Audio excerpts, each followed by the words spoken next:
नमस्कार। देखिए, आज बात करते हैं एक ऐसे हिटलर के बारे में जो भारत में आजकल पैदा हुआ है ना? और जो क्या कर रहा है वो, बस जो चुनी हुई सरकारें हैं उनको गिरा रहा है, उनको परेशान कर रहा है। और उसका टारगेट कौन है? देखो, जैसे हिमाचल में सुक्खू को परेशान करना, पहले उसके एमएलए खरीद लिए, अपने भेज दिए, ये कर दिए, मतलब इंडिपेंडेंस खरीद लिए, वहाँ गिराने की कोशिश करी, वहाँ लात खाया, चिल्लाते हुए बाहर निकला। अब वहाँ पे अभी भी गिव अप नहीं किया। वहाँ पे कोई मस्जिद का फालतू का वो कर रहे हैं खड़े होके, कभी कुछ कभी कुछ।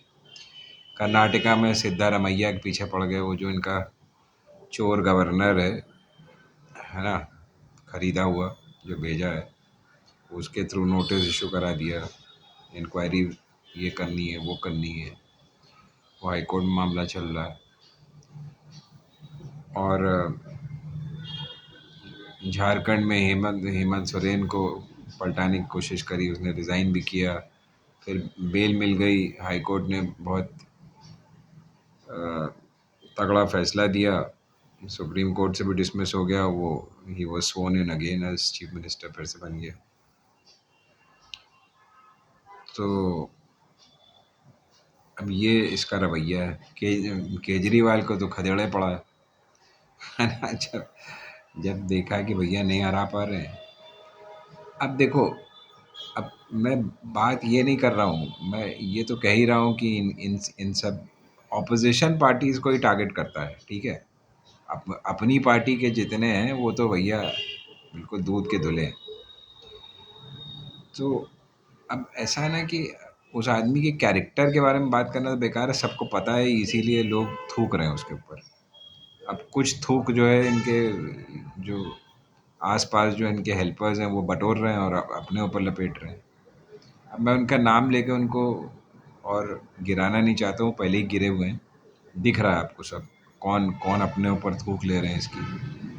तो लेने दो भाई, उनको थूक चाटने की आदत है, चाटने दो, कोई बात नहीं। इंडिया वर्ल्ड बिगेस्ट डेमोक्रेसी और हिपोक्रेसी दोनों ही है, चल रहा मामला भी। अब बात ये है कि देखो, जैसे हेमंत सोरेन ने लड़ाई लड़ी और वापस आ गया, ठीक है, बिना किसी ड्रामा के। सिद्धारमैया और ये सुक्खू जो है ये लड़ रहे हैं, मगर अब ठीक है, ये इनका अपना तरीका है लड़ने का। पता नहीं, जो भी है, चलिए, अपना अपना तरीका होता है ना। मुझे और प्रोएक्टिव स्टैंस चाहिए था, मगर ठीक है, जैसे भी लड़ रहे हैं केजरीवाल। तो उसकी लड़ाई का तरीका तो अपना ही है। पहले बेल में वो लगा दिया, पूरा दम झोंक दिया। अब जैसे मैंने कहा कि सुप्रीम कोर्ट जो है वो बेल तो दे दी, मगर एक एक जज ने उसके हाथ पैर ही काट के भेज दिया, दूसरा वाला भी। ऑल्दो उसने टिप्पणियाँ करी, मगर ही स्टॉप शॉर्ट ऑफ सेइंग कि ये कंडीशंस मतलब नहीं होनी चाहिए। और मेरा मतलब it wasn't referred to a third जज बिकॉज दे बोथ अग्रीड कि बेल मिल जानी चाहिए। चलिए, वहाँ तक अपनी अपनी जगह था। तो केजरीवाल बाहर आया। अब जहाँ केजरीवाल हो वहाँ ड्रामा ना हो, ये कैसे हो सकता है? तो भैया, ड्रामा क्या है? चलिए, प्रेस कॉन्फ्रेंस करनी है और मैं 2 दिन बाद इस्तीफा दे दूंगा भाई। बीजेपी के ऐसा उसने मतलब बॉल जो है उनके मुंह पे ऐसे पड़ी कि बेचारे सन्नाटे में आ गए। क्यों? मैं बताता हूँ। क्योंकि वो लोग प्लानिंग कर रहे थे कि भैया अगर ये रिज़ाइन नहीं करेगा तो इसकी गवर्नमेंट गिरा देंगे, ये कर देंगे, वो कर देंगे। तो बात यही है ना कि दोनों तरफ जो है वो है, क्या अब उनको कुछ बोलना बेकार है। तो सब समझ जाइए क्या है। एक एक का डिस्क्रिप्शन में तो मैं दे ही चुका हूँ, दूसरा तो ड्रामेबाज दोनों तरफ है। तो भैया ने कह दिया कि ठीक है, 2 दिन बाद मैं इस्तीफा दूंगा और जो चीफ मिनिस्टर है वो हमारे बीच में चुना जाएगा। तो उससे हुआ क्या? उससे एक एक तो ये हुआ कि भाई अब सरकार डिसमिस तो हो नहीं सकती, चीफ मिनिस्टर ही बदल गया। ठीक है, हालांकि देखो वही मैं कह रहा हूँ ना, हेमंत सोरेन ने भी यही चीज़ करी, मगर सन्नाटे में करी, कुछ ऐसा हल्ला गुल्ला कुछ नहीं। मगर भैया केजरीवाल है, एक एक ड्रामेबाज वर्सेस दी अदर ड्रामेबाज। तो एक जो पहला ड्रामेबाज है, वो जो दिल्ली में बैठा हुआ पहले से ही तीसरी टर्म में, उसका ड्रामा तो खैर कोई मैच ही नहीं कर सकता। वो उसके लिए तो रोज रोज ड्रामा है, रोज झूठ, रोज ड्रामा, रोज कुछ ना कोई नौटंकी। और इतना झूठ बोलता है, इतना झूठ बोलता है कि वकील भी शर्मा जाए। समझ गए? वकील को तो चलो एक कोर्ट है चेक करने के लिए, जज है, बोल दे भाई तुमने झूठ बोल दिया। अक्सर हम लोग आजकल सुनते रहते हैं कि वकील वकील ने गलत फैक्ट्स बोल दिए। मगर इस झंडूबाज को कौन चेक करेगा? ना तो ये कोर्ट से चेक हो रहा है ना, वहाँ तो आरती हो रही है, और ना ये किसी और से चेक हो रहा है, तो भैया इसको चेक कौन करेगा? चलिए, समय चेक करेगा इसको, हमारे भगवान चेक करेंगे, हमारे ईश्वर चेक करेंगे। हम लोग यही मना रहे हैं, और होगा, ऐसा कुछ नहीं है। ऐसा है ना कि ज़्यादा दिन जो गलत तरीके से उड़ता है ना, वो कहीं ना कहीं गिरता ज़रूर है। और इसकी गिरावट जारी है, बस सिर्फ यही है कि इसको दिखाई नहीं दे रही है, क्योंकि जितना बड़ा झंडूबाज है ये, उतना उतना बड़ा अंधा भी है। अकल से तो खैर पैदल है ही। उसकी अकल सिर्फ वो एक डेविलिश वे में चलती है, जैसे कि डेविल की अकल चलती है ना, इसको गिरा दो, इसको वो कर दो, इसको गाली दे दो, यहाँ झूठ बोल दो, हरियाणा में झूठ बोल दो, झारखंड में झूठ बोल दो, जहाँ मन है आप बताओ जो मर्जी, क्योंकि बेशरम लोग ऐसे ही करते हैं। चलिए, खैर उसकी वो उसका अपना मतलब प्रोरोगेटिव है, जैसी जैसी उसकी परवरिश वही वही तो वो बोलेगा। छोड़िए, तो कहने का मतलब ये है कि अब जो है, जो राजनीति चल रही है वो यही है कि भैया तुम डाल डाल तो हम मैं पात पात।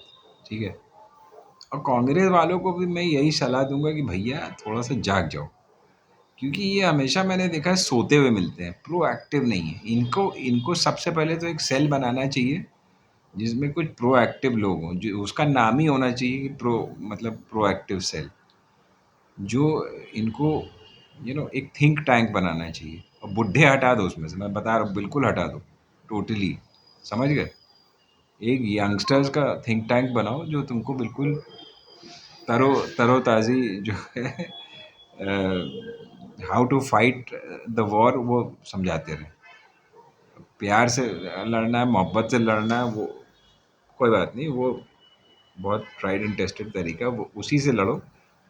मगर जो अगला आदमी तुम्हारे सामने है, भेड़िया, उसको भी कैसे नेट फेंकनी है उसके ऊपर, वो भी तो आना चाहिए ना। तो नेट भी फेंको और प्यार मोहब्बत भी करो। ठीक है, ये एक सेल होना चाहिए कांग्रेस में, जो जिसको कहा जाए कि वो आपको रणनीति समझाता रहे ऑन अ डेली बेसिस, और and there is no harm in that. ठीक है, किसकी माननी किसकी नहीं माननी वो एक अलग बात है, बट एक ऐसा सेल होना चाहिए आपके पास जो आपको डेली, जो क्योंकि देखिए आपकी पार्टी बहुत बड़ी है, हर स्टेट में एक्टिव है ना। और